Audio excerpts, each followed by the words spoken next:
Shit.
Meet Rob Nelson, talk show host. Because you got the 70s thing going there. I got someone's underwear. Robert Kennedy, thanks for taking a minute. Simple question. Tucker, It's good to see you. Listen, You're a Bitcoin maximalist. You're Bitcoin forever. I hate this central bank digital currency. hey, I don't have all the answers, but together, I know we can find them. Down in competition in the ratings grab for late night weekend viewers.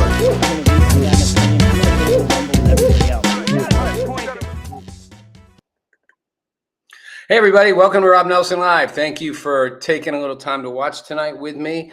I'm live today from Nashville. It's kind of my premiere show here on the Goxstein News Network. Excited to be here. I got my branding all over there. See, Rob Nelson, wrong side, Rob Nelson Live, Sharp Takes, Big Stories, Goxstein News Network, GNN. Join in, be a part of it. It's where all the action's going to be.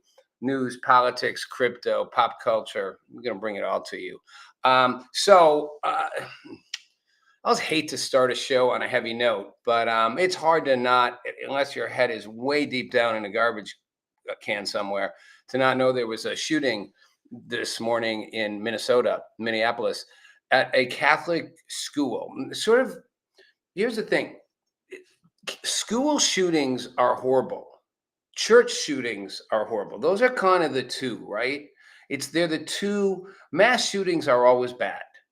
But no matter how many people die, if it's a school shooting, it's going to be worse. So if 3 people die in a school shooting, it's the same as if 30 people die in a movie theater. It hits us. It hits us in a way deep down. It's kids. Well, there's a similar reaction to church. I mean, it's a place of worship. You're going to pray. A synagogue, a church, a temple. You know, it's like, of all places, you go bring gun violence. When you combine the two, which is what happened this morning, you get a response from the Pope. It happened at Annunciation Catholic School, but the shooter fired essentially into the chapel. I guess it wouldn't be called a chapel because it's Catholic school, but fired into the church, fired into kids praying in pews, killed, I mean, it's shocking when you think about it. 2 kids die, 14 go to the hospital, and 3, let's call them old people, older parishioners they're in the pews. They're praying. They're at school, the first week of school, in the church, praying. And a shooter points through bars the doors from outside, blocks the doors, and then shoots through the stained glass windows into the pews. Kills, again, first week of class. It's just like, again, 2 kids are dead. It's too many. 14 are injured. But here's my point. It's a school church shooting. And this is why it's going to get a little controversial, because we're going to go into what happened. We're going to go into who the shooter was. We're going to go into what people are saying. But I want to preface this by saying there's an underlying problem here, which is our reaction to this kind of violence is extraordinary. It's all day long news coverage. The Pope, I'm almost certain the Pope, I think the Pope made a statement. It's a Catholic church or a Catholic school, but nonetheless, kids die of gun violence every day. I mean, I don't know the stats right now, and Trump hasn't sent the National Guard into Chicago yet, which I'm sure he's going to do. But gun violence among young people is horrific. And in inner cities, in most big inner cities, there's gun violence all the time. Maybe it's not literally every day, but it's common. And drive-by shootings, remember that drive-by shootings were all the thing in Chicago, DC. People driving by shooting, some gang to gang related. And in Florida too, and everywhere, not just in blue places. Red states too, where there's populations. Jacksonville, big population in a red state. Drive-by shootings, gang related, often gang related, but still it's young people dying. Our outrage when youth gets killed in a setting like a school or a church is extraordinary. And I'm not saying it's misplaced. I'm saying we look past the fact that there is a daily epidemic of gun violence. Why doesn't it shock us every day? So let's talk a little bit about what happened and what people said. So the shooter is Robin Westman. Robin used to be Robert. And Robert Westman went to Annunciation Catholic School and graduated in 2017, at least according to the yearbook. In 2019, Robert Westman, who'd gone to Annunciation Catholic School, sought to have his name changed to Robin. And the papers are filed, and his mother, who worked in some capacity at the school, filed for the request of a name change from Robert to Robin because Robert identified as a woman. So how is that relevant? Well, it's relevant for a couple reasons. And here's where I could get myself in a lot of trouble, but whatever. It's the Goxstein News Network, and we go for it. I have deep, deep sympathy and compassion for somebody struggling with gender identity. I can't imagine what it's like to not know who you are and what you are and feel you're in the wrong body. And I am all for inclusion. Let's use that word because we're going to get to that later. The inclusion part of DEI, of including people and making every member of society feel heard, understood, given the same opportunities, the same choices. I've said it before and I'll say it again. That doesn't mean you can do anything. I don't get to choose to go into a woman's restroom because I feel like it, for whatever reason. However I choose to identify myself as man, woman, bi, I don't get to make that choice. Biologically, my biology says I'm one thing, and that biology can be very threatening by design, to people of the opposite sex, to women. Women and men, we're designed. There's a biological design in us, right?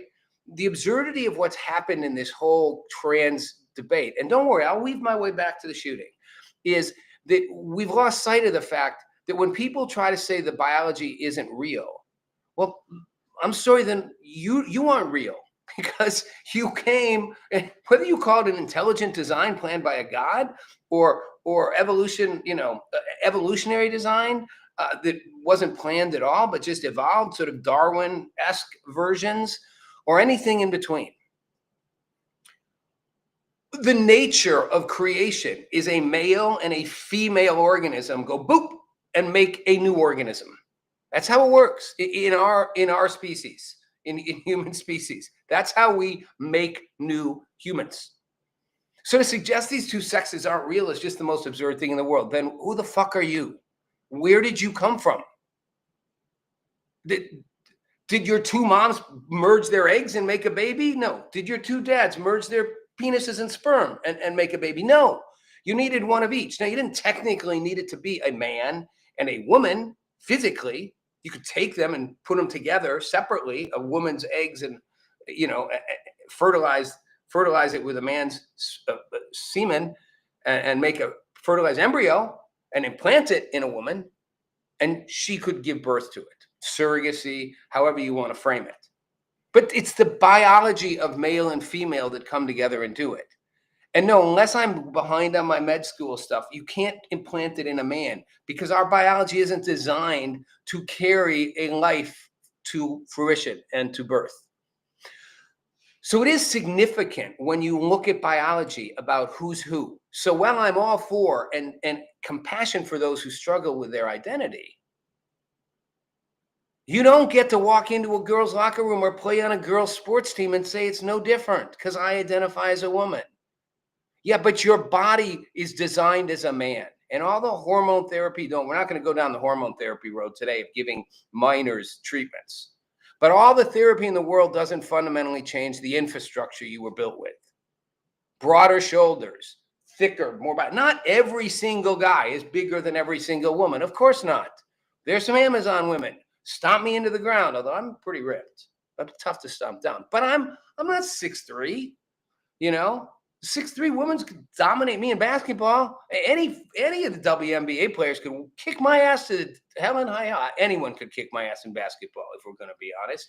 But they really could. They could kick a lot of guys' asses who play good basketball. But they can't kick the equivalent male basketball player. They can't kick the NBA players. The best in college can't kick the male college athletes. So identify all you want. But my point that I'm weaving back to is that's a terrible mental place to be. And it's got to be so disturbing and unsettling. I'm not going to go as far as to say they're mentally ill, which I have heard people say, and I'm going to stop at that. That goes too far for me. But they're an enormous mental conflict. By definition, you think you've been put in the wrong physical body. Just think about that. So, this person's troubled. He becomes she. He went to this school, Catholic school, not big fans of trans overall. And I don't think the Pope's statement was like an inclusion statement about trans people. And yet the media won't address this. And in fact, the media, for the most part, says he about the suspect, who's dead now, died by suicide. Or in the case of CNN, there. I'm sorry, did they tell what their preferred pronouns were? And CNN just happened to see a list of Robin's preferred pronouns? But I'm going to guess the preferred pronoun would be she. So come on, CNN. Just say she. You would say she about anything but a shooter.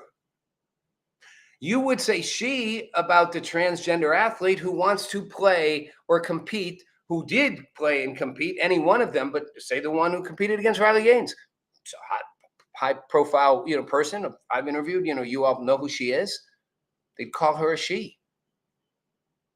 But they won't call Robin a she because these shooters aren't supposed to be trans people. They're not supposed to be the ones that need inclusion. And Robin's own statements are pretty shocking. Not that we've seen all of them, but pieces are coming out. And there seems to be some degree of verification. And we know there was kind of different writings that were taken down by the authorities. They were anti-Semitic, and they were anti-Black, and they were anti-religious. Put that package together. Well, the anti-religion makes sense, especially Catholic trans.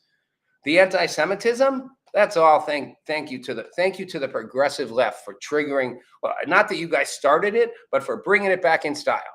And the anti-Black, don't know. It's a lot of anti. It's just a lot of hate and confusion. And will we acknowledge that? Is my question. Rep. Ilhan Omar, one of the squad from Minnesota, also not Minneapolis, but the 5th District of Minnesota, said it's despicable that elected leaders are more concerned with appeasing the gun lobby than keeping our kids safe. Here's the problem. This argument is getting tiring. It's getting old. It's getting tiring. And it's both sides will play politics with shootings. But this isn't about the gun lobby. Minnesota has pretty strong gun laws. They're ranked about the 14th in the country. They have red flag laws. They have domestic abuse and violence record laws. They have mandatory background checks, and they have pretty clear permit carry rules. They're not at the top, but they're pretty solid. And yet most gun violence happens in places like Illinois, Chicago, which has super strict gun laws. Doesn't stop people from having guns. This person, Robin, bought a gun. She bought a gun legally, and she had no prior criminal record. So you're going to say the problem was she had access to a gun. At some point, we're going to have to realize this violence. I'm not saying guns aren't dangerous weapons. I actually think everybody should know how to use one because they are. But, and I hate the line, guns don't kill people, people do. But it's sort of true. Cars don't kill people. Drunk drivers driving them do. But yes, the car kills people. It's a dangerous instrument misused, as is a gun. And a gun can be misused easily, but it's no longer about whose politics are what. And you're not going to win this argument by more and more and more strict gun control. And when you say it's the gun lobby, I would remind people who say that it is a massive number of Americans who support the right in some capacity to own and bear arms legally, including Mr. former wannabe vice president, governor of Minnesota, Tim Walz, who was broadly supported by the gun lobby when he first started running, both as governor and had that backing. He was all about it. I'm a hunter. Nothing wrong with that. Now he's become more reform oriented. And the point is, Minnesota has made a lot of reforms in the last number of years. Didn't stop Robin from getting a gun. Didn't stop Robin from, more importantly, having the hatred to do it. Let me quickly just wrap this back. I'm shooting from Nashville today. There was a school shooting in Nashville in the beginning of this year, January. Didn't get much press. Antioch High School. One kid injured, one kid dead, and the shooter dies by suicide. Got very little press. Wasn't a school, though. Got much more press was Covenant School. You all remember that, 2023. The mass shooter, I think, how many kids? 6, I think 6 kids died in that. No, 6 people died, 3 kids, 3 adults. So, about the same as this in terms of the number of kids. And then way back in 2017, there was a chapel shooting. Burnett, I didn't even know about this one. Burnett Chapel during a service, during a church service. And it was prosecuted as a hate crime, as this will be prosecuted as a hate crime against Catholics, a religious hate crime. Whether it will be a terrorist thing, I don't know. They'll try to get that. Terrorism's tough to make. And this whole domestic terrorism thing, I don't like the right picking up on it any more than I like the left doing it. It's like, oh, parents are domestic terrorists. White, people, pro-national groups are domestic terrorists. Everybody's going to be a domestic terrorist next thing we know. It's like, it's scary. We're going to get to that. Some of the authoritarian stuff right now is bothering me. But as for this, the notion in Tennessee after what happened in Nashville, there was the thing, choose kids over guns. Do you think we're not choosing kids over guns? This is what I don't get. We are choosing kids over guns. Well, the problem is some people are choosing to use guns to kill all kinds of people, including kids, and it's horrific. You're not going to get rid of all guns. It's not going to happen. And if you take away guns, mostly people you don't want to have them will have them. It's like a friend of mine, Nico House, a uber progressive, black, brilliant guy, said to me once, I'm not for gun control. I'm like, why not? You're a progressive, whatever. He's like, if guns aren't legal, the only people who have guns will be white people, and they'll shoot black people with it. I was like, interesting argument, interesting perspective. But yes, guns will end up in the hands of the wrong people all the time. So, and no, there aren't active shooter drills in churches yet. But I grew up with duck and cover in case there was a nuclear attack. Wow, we've gone way past that shit. We're talking duck and cover, active shooter drills, kids, in case somebody comes in today or one of you decides to blow your fellow classmates away. Man, the level of hatred we have gotten to is off the charts, which is where I want to take some of this right now, because I think we have created such a toxic society. And I'm going to run through a few things that I think play into that. So these are some pop culture pieces. I know I'm going to jump from trans and shootings and church and school shootings to Melania Trump on the Vanity Fair. But talk is that the global editor of Vanity Fair is thinking of putting Melania Trump on the cover. God forbid. God forbid. There's a threatened walkout. People are literally saying Vanity Fair staffers, editorial staffers will walk out. They will quit. They will go wash dishes rather than see Melania Trump on the cover of Vogue. Again, what the fuck is wrong with you people? Sorry, I'm using the F word a little too much today. But what is wrong with people? First of all, she's a first lady. All first ladies get on the cover. Unlike other first ladies, Jill Biden got it twice. Michelle Obama got it like 3 times. Melania Trump was actually a supermodel. Like she actually could be on the cover of Vanity Fair, period. I think maybe she was. She, like she was a supermodel. And she's first lady twice. Not once, but twice. Twice, not successive, just like her husband, the president. Doesn't that deserve some recognition? Huh. And she speaks like 7 languages. She's a model of so many things, a model and a model. Nope, not going to put her on the cover. Why not? Because her president's the authoritarian, fascist, Nazi dictator, all wrapped in one, who's also too stupid to figure anything out. But don't worry, because he's going to take over the whole world and destroy the U.S. Constitution, and the Republic's going down, baby. We're all going down with it. As was the economy last month, and the tariffs are going to set us all so far underwater we won't be able to swim or breathe. The lines outside the gas station these days are astronomical. Did I miss them? Because gas here is like $2.79 or something. Maybe again, maybe I'm living in an alternate universe. Tim Walz just the other day at the DNC convention, which is in Minnesota, going on about, we are diversity, equity, and inclusion. We are it. We are it. Inclusion. We breathe inclusion. What do you mean you breathe inclusion? I don't know what that means. We breathe inclusion. Do you guys notice I just went blurry? Like I got so wound up. We breathe inclusion. I moved too fast. We breathe inclusion. First of all, there's nothing wrong with wanting some of these goals at some level. Everybody wants diversity if it's based on talent and fairness and merit. And inclusion's great. We should be an inclusive society. I hate to point it out to people, but I think we are. Big secret. Just in. Yeah. We are an inclusive society. Remarkably inclusive. So all you go Gaza people, go Palestine people, you jump on a plane to the Middle East and you check out what inclusion looks like. Yeah. You're included. Yeah. First, you got to be the right color. Second, if you're a woman, you better not show much except like your eyes. Third, in some countries, we'll beat the shit out of you, we'll kill you, we'll torture you, we'll lock you up for showing much more than that. You commit adultery, even if the guy does it, it's the wife's fault in a lot of places. She's going to get the punishment, and they'll punish you for it. Some places they would kill you for it. Those laws are going away. But I'm saying we are a pretty inclusive society, radically inclusive for most societies. But they're good goals. But Governor Walz, like so many, and Kamala Harris, who, by the way, her fundraising, just raising no money, the 107-day shortest campaign in history, as if that's something to be proud of. I'm going to go out and write about how I lost my presidential campaign. Like, wow. Let me tell you, the road to my defeat is going to be a bestseller. That says a lot right there. I'm going to write the book about how I lost. It's not going to be an insight into how, it's going to be the journey of how I lost, and I'm sort of a victim, but I lost because it was only 107 days.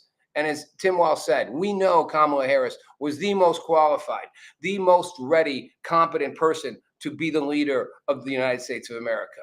What are you smoking, sir? What are you smoking? Do you really believe that? Because maybe you do. Because I know Kamala Harris was saying Joe Biden was the most competent man to be in office at the time he was in office, and he was running circles around everybody, including her. So I don't know if you guys believe this stuff or you're just saying it, but either way, need a new playbook and need it quick. Okay, moving on. A couple more stories I'm going to run through here. This Abrego Garcia thing is killing me and cracking me up. Again, why you wrap a banner around this guy? But he's a good father, a Maryland resident. I do think Trump's administration got it wrong in the beginning. I don't think they knew who they had. But then they figured out, no, but he really is. He did flee El Salvador because he was a gang member. To get away from it, I don't know. But he was a gang member. He was involved in what would appear to be human trafficking incidents here. One in particular, a carload of illegals packed in the back of a station wagon, driving without a license, whatever, the whole deal. On the middle of the night, get stopped. And several domestic violence things. Did his wife, there's on record. Now she's gone back and said they sorted it out. But she literally said she was scared for her life. Where are all you progressives who scream for women's rights? I guess you forgot about them with the trans stuff, right? When it comes to that, those rights go away. Have all women's rights gone away now? Remember like how the Me Too movement, sexual harassment, What about pure all-out domestic violence, assault against your partner, your spouse? That is what we call bad. Very bad, very, very bad, criminally bad. He's done it several times. That alone should make you take the wrapping banners off of him. Okay? Gang affiliation, caught in what appear to be human smuggling acts, possibly part of MS-13 here, beats the crap out of his wife. What more do you need? And he's here illegally, to send him back to the country he came from. I mean, what do you want? Well, now they, put him in jail here. I mean, what do you want? Why would you make this guy a poster boy? And so the second one is this truck driver, Harjinder Singh, who killed three people like a week and a half ago, whenever it was. He was driving a truck. He had a commercial truck license from California, but he wasn't in California. He was in Florida on the turnpike. He tries to make an illegal U-turn through one of those things that's emergency vehicles only, gets his semi stuck in the middle of the freeway on the turnpike, blocking all the lanes, and a SUV smashes into him and kills 3 people. Not him, of course, just the other 3 people. Well, what does he do? He flees to California. Now, there's a good citizen. He goes to California to get out of Florida. The ICE goes after him because he's an illegal immigrant to get him and bring him back. All this, he's charged with 3 counts of vehicular manslaughter. And there's a petition. 2.5 million people signed it. This is the point I wanted to get to. 2.5 million people signed this petition saying that he should be given leniency and that this should be treated as a terrible accident, not a deliberate act. Okay, can I talk to the 2.5 million people? Are any of you watching this right now? Because you also need your heads examined. What? It was a terrible accident, not deliberate, not a deliberate act, this petition says. Well, okay. So is drunk driving a terrible accident, not a deliberate act. You don't deliberately go out to kill people. Oh, but you say, but you deliberately drank. Well, he deliberately turned through a restricted turn that was for emergency vehicles only and got his semi-trailer stuck in the middle of the freeway, blocking all the lanes of oncoming traffic who now are going 70 miles an hour and have to slam on their brakes or slam into him. Which one of them does slam into him? It doesn't have to be deliberate. You have to go out and try to murder people like the shooter did. But what? It's just a terrible accident. So they said they should consider not giving him jail time. He killed 3 people because he was driving in the most recklessly careless manner in a commercial vehicle, doing something as dangerous, if not more, than drunk driving. But every state would punish that drunk driving. And if your sibling, if your parent, if your boyfriend, girlfriend, husband, wife, child, unborn child, got killed by a drunk driver, I don't think you'd be like, well, I think we should just give him some counseling. No, I'm not saying this guy should go to jail for 100 years, but seriously, what's wrong with people? All right. I mean, I'm wrapping up here. We're running out of time. I'm going to say 2 more quick things. Big hufty duff about 50% tariffs on India. We're going to keep getting this tariff thing. I think it's a good call. 50% tariffs on India makes sense. Part of that is to punish them for taking Russian oil. I like the idea of 500% tariffs on China. 500% tariffs on China. Why?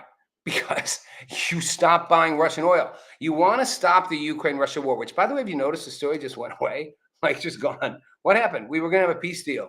I'm sure they're still working on getting them all together. My take on it is I never really bought that Putin wants peace.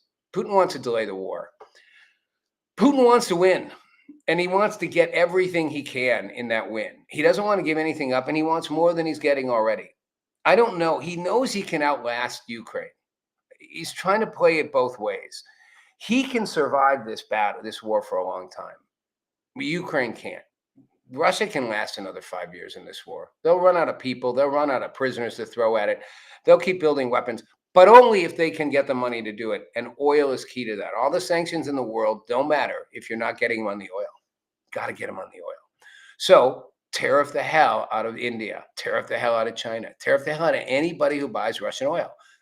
You'll ultimately force Russia to have to come to the table, because right now I'm not seeing it. Again, none of this has to do with what started this war. I will go to the end saying I think at some level we baited Putin. And I think there were people who wanted this war to happen inside the military industrial complex.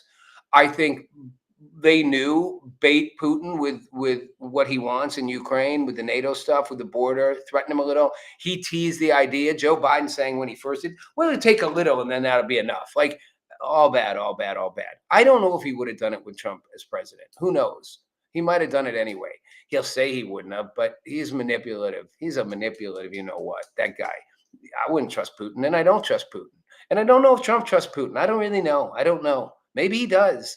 I don't know that he trusts him. Probably doesn't trust anybody. I heard him in an interview once. Somebody asked him if he trusted. I think it was Putin. He said, I don't trust anybody. I don't trust you, to the reporter. Is he flattered by Putin? Probably. Hard to say what that really comes down to. They're both playing a game. But again, odd that it's just gone away, right? Last piece is the Starship 10 that launched. Cracked me up how the media was rooting for it to fail. Like I saw the story the other day. Another failed mishap for the Starship 10 program. It's the biggest rocket ever, by the way, guys. It's like I think it's like 400 feet tall. It's like 40 story. Can you imagine watching a 40-story rocket? It's like take a 40-story building in your city and just watch it go up straight up in the air, go into space, drop a bunch of apartment furniture out, come back down, do a flip like a little ballet roll, or a gymnast like flip off the high bar. Well, that's probably not what it's called. I'm sorry to the gymnasts out there. I don't know my gymnast logo. And plop into the ocean. Not like the old, Apollo capsules that go crushing down with a parachute and go, like just drop itself gently into the water. Okay. But they were so psyched that it didn't go off. Program's been troubled by mishaps months after months, and there's another launch that's not been successful. Meanwhile, I'm thinking, this is all the time. They wait a day, they wait a couple days, the weather's not right, they're having some ground control issues. Sure enough, it goes off yesterday. A little bit quiet in the media. How about a little hip hip hooray? We just shot the biggest rocket ever up into space, dropped out a bunch of satellites as tests. I don't think they were real satellites, because this is the ship that's going to take us to the moon. NASA's counting on it, by the way. Those of you who love government, our government's counting on the ship. They can't build it. Elon Musk's SpaceX did. And it may take us to Mars. And you can laugh and say that's a crazy idea. But I bet you if you told people in 1920 that we'd have self-driving cars and rockets that would go to the moon, they'd laugh at you.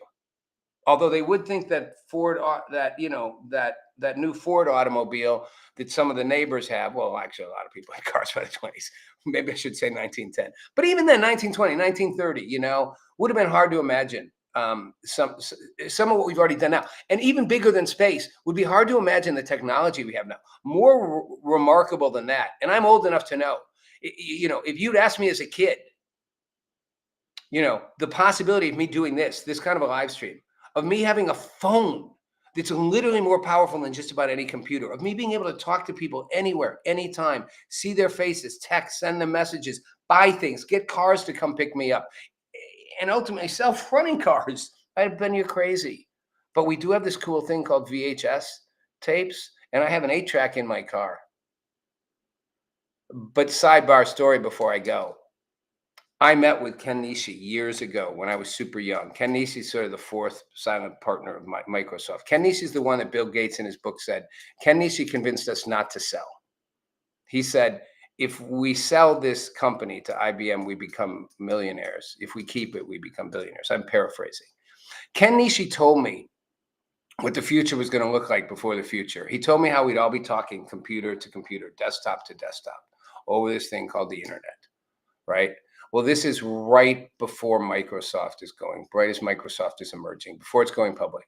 And he says, you want me to put some money in my company? I don't need your money, but I can put it in. He was doing some similar protocols too to Microsoft. So this is all in the same window here. And I didn't put 5,000 in, not because I couldn't get it, which would have been worth a fortune. I didn't put it in because I didn't believe him. I didn't believe in 10 years, he said, we'd all be doing this. Well, 10 years later, we had started. 10 years later, we were beginning Internet 1.0. And 15 years later, we were all emailing. And 20 years later, we were doing social media. Things move fast. We will go to Mars, SpaceX or not. So here's my message, folks. How about you guys on the left? How about we get rid of some of this hatred? Both sides. Both sides are guilty. And how about we try rooting for America. Everybody out there right now, when you root for Trump to fail, you are rooting for America to fail. And more importantly, you're rooting for yourself to fail. You're rooting for your future to fail. Root for him to succeed. Fight for what you believe in. Stop fighting for abstract things. Fight for what matters. Stop fighting for things like acronyms, diversity, equity, inclusion. Those are valid things. Fight for things that actually are real, that you can touch, that are tangible, and include those broader goals. Include diversity, include equity. I know equity is a tricky one, especially for people on the right, but there is a need for a level of fairness, and we all can see that. Inner city communities that have no money don't get the same shot as wealthy suburban communities. So is that equity? No, it's good to give them more resources. Call it what you want. These are good goals. Fight for a common agenda. Hope your president succeeds. You get to pick a new one in 3.5 years. Fight for a win for America. You're fighting for a win for yourself. How about make America great again? Okay, you don't have to like it. You don't have to like the phrase. But how about just like love America again? You live here. It's an amazing country with a lot of problems. So we'll fix them. It's Rob Nelson Live. Thanks for watching.